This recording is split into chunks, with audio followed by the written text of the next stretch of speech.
Hi అండి, అందరికీ నమస్తే. Welcome back to our channel అమ్మ అభిరుచి. ఈరోజు రెసిపీ వచ్చేసి పూరి అండి. చాలా అంటే చాలా టేస్టీగా ఉంటుంది, అలాగే ఫాస్ట్గా కూడా అయిపోతుంది. ప్రాసెస్ కూడా ఈజీగా ఉంటుంది. ముందు మీకు ఎంత మైదా పిండి కావాలంటే అంత క్వాంటిటీ వేసుకోండి. దానికి తగ్గట్టు సాల్ట్ని కూడా యాడ్ చేసుకోవాలి. ఇందులోనే 2 లేదా 3 స్పూన్లు డాల్డాని వేసుకోండి. దీనివల్ల పూరీలు అనేవి టేస్టీగా ఉంటాయి. ఇప్పుడు మనం వేసిన సాల్ట్ అలాగే డాల్డా కూడా మొత్తం కలిసేంత వరకు కలుపుకోండి. వాటర్ అన్నది అప్పుడే యాడ్ చేయొద్దు, బాగా నొక్కుతూ కలుపుకోండి. మొత్తం కలుపుకున్న తర్వాత వాటర్ అనేది కొంచెం కొంచెం వేసుకోండి. పిండి అనేది బాగా పలుచగా అవ్వకూడదు, అలానే బాగా గట్టిగా చేసుకోకండి. పూరి అనేది బాగా రాదు.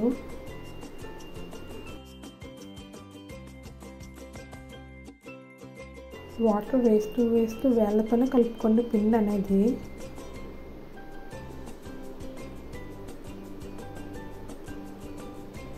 ఇందులో వాటర్ వేస్తూ వేస్తూ వీడియోలో చూపించినట్టు ఈ విధంగా కలుపుకుంటే సరిపోతుంది. పూరి అయినా చపాతీ అయినా పిండిని ఎంత బాగా కలుపుకుంటే అంత బాగా వస్తాయి. ఈ విధంగా కలిపేసుకున్న తర్వాత మూత పెట్టి ఒక అరగంట సేపు పక్కన పెట్టండి. చూసారా పిండి అనేది ఎలా పొంగిందో? దీనిని చిన్న చిన్న ఉండలుగా చేసేసుకొని మీకు ఎలా కావాలితే అలాగా పూరీని అయితే చేసేసుకోండి. అలాగే పిండిని కూడా బాగా ఎక్కువ ముంచేయొద్దు.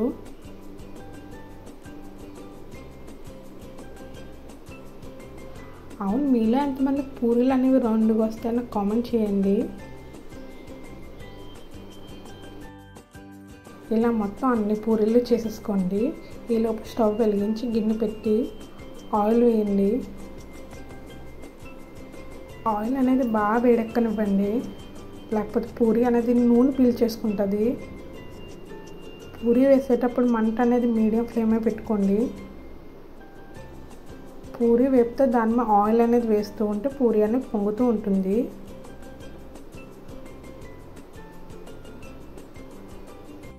ఈ విధంగా మొత్తం పూరీలన్నీ కూడా వేపేసుకోండి. కానీ పూరి టేస్ట్కి వచ్చేసరికి చాలా అంటే చాలా బాగుంటుంది. కంపల్సరీ అయితే ట్రై చేయండి. ఇలా వేపేసుకున్న తర్వాత నెక్స్ట్ పూరి కూర అయితే ప్రిపేర్ చేసేసుకోవచ్చు.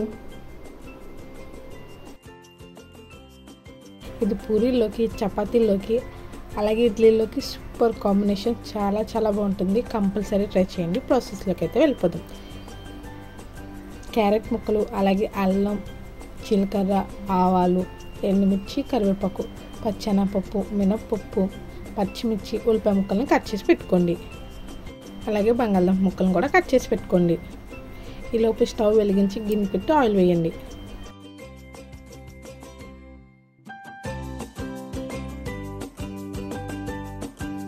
ఆయిల్ వేడెక్కాక పచ్చి శనగపప్పు వేసేయండి. అలాగే మినపప్పును కూడా వేసుకోవాలి.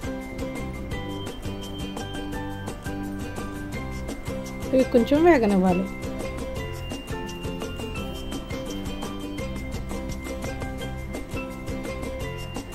అల్లం ముక్కలు కూడా వేసేయండి.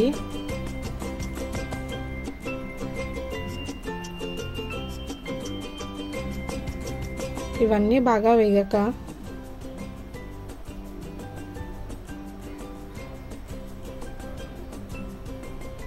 ఉల్లిపాయ ముక్కలు, పచ్చిమిర్చి వేసేసి ఇంకొంచెం సేపు వేగనివ్వాలి. బయట టిఫిన్ షాపుల్లో అమ్మే పూరి కూరలాగా ఉంటుంది. కంపల్సరీ ట్రై చేయండి. చాలా చాలా టేస్టీగా ఉంటుంది. ఉల్లిపాయ ముక్కలు కూడా బాగా వేపుకోండి. అలాగే బంగాళదుంపలను కూడా వేసేయండి. కావాలి అనుకుంటే ఉడికించి పెట్టుకున్న బంగాళదుంపని లాస్ట్లో మిదిపేసి వేసుకోవచ్చు. లేదు అంటే ఇలా చిన్న చిన్న ముక్కలుగా కట్ చేసి పెట్టేసుకోండి, వేగిపోతాయి.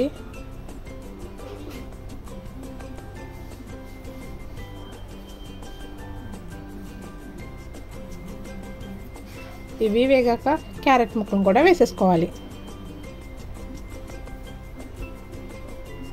ఇవన్నీ నూనె తేలేంత వరకు వేపుకోవాలి.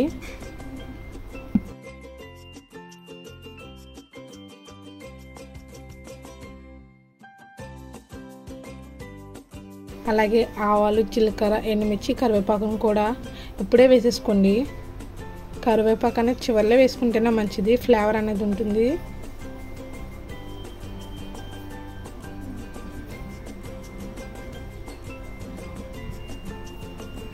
మొత్తం బాగా వేగాక టేస్ట్కి తగ్గ సాల్ట్ని కూడా యాడ్ చేసుకోవాలి. మళ్ళీ ఇవన్నీ ఒకసారి కలిపేసి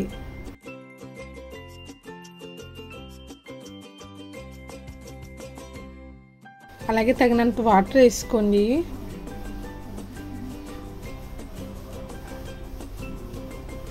మనం తీసుకున్న వాటర్కి సగం శనగపిండిని అయితే కలుపుకోవాలి. మొత్తం కలిపేసుకున్నాక మూత పెట్టి ఉడకనివ్వండి.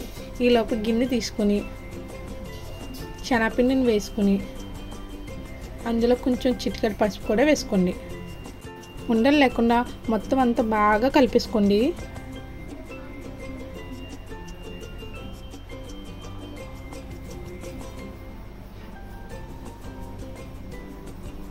ఉండలు అనేవి అసలు ఉండకూడదు, కూర కూడా ఉండలు కట్టేస్తుంది. ఇలా వీడియోలో చూపించినట్టు చేసుకున్న తర్వాత నీళ్ళు మరిగేటప్పుడు ఉప్పు ఒకసారి చెక్ చేసుకుని సరిపోయిందో లేదో చూసుకుని కలుపుకున్న వాటర్ని అయితే వేసేయండి. అలా కలుపుతూ ఉండండి, లేదంటే ఉండలు కడుతుంది. కొంచెం దగ్గరికి అయిన తర్వాత దింపేసుకోండి, అంతే. వీడియో నచ్చితే లైక్ చేయండి, షేర్ చేయండి. నా ఛానల్ సబ్స్క్రైబ్ చేయడం మాత్రం మర్చిపోకండి. అలాగే కొంచెం పలుచుకున్నప్పుడు దింపేసుకోండి, చల్లారితే ఇంకా దగ్గరికి అయిపోతుంది.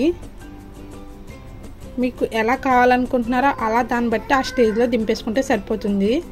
చల్లారితే మరీ దగ్గరికి అయిపోతుంది కాబట్టి. Thanks for watching.